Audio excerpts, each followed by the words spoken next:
একটা সময় বাংলা বাণিজ্যিক সিনেমার অন্যতম নায়িকা ছিলেন পায়েল সরকার। দেব থেকে শুরু করে সোহম, আবির একাধিক তারকার সঙ্গে জুটি বেঁধে কাজ করে ব্লকবাস্টার ছবি উপহার দিয়েছেন পায়েল।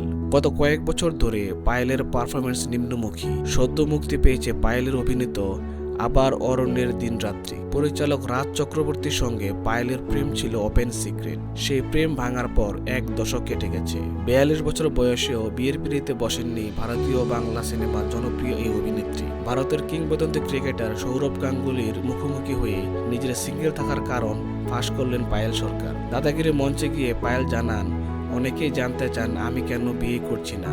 আসলে বাঙালি পরিবারে মেয়ের বাবা এত পসেসিভ। পায়েলকে মাঝখানে থামিয়ে সৌরভ জানতে চান, তাহলে বলছো তুমি সিঙ্গেল বাবা মায়ের জন্য? সম্মতি জানিয়ে অভিনেত্রী বলেন, যেমন মনের মতো ছেলে খুঁজে পাওয়া কঠিন, তার চেয়ে বেশি কঠিন বাবা মায়ের মনের মতো ছেলে খুঁজে পাওয়া। আমার কথা তো ছেড়ে দাও, বাবা মায়ের মনের মতো ছেলে খুঁজে পাচ্ছি না, তার জন্যই এখনো বিয়ে করা হয়ে উঠছে না।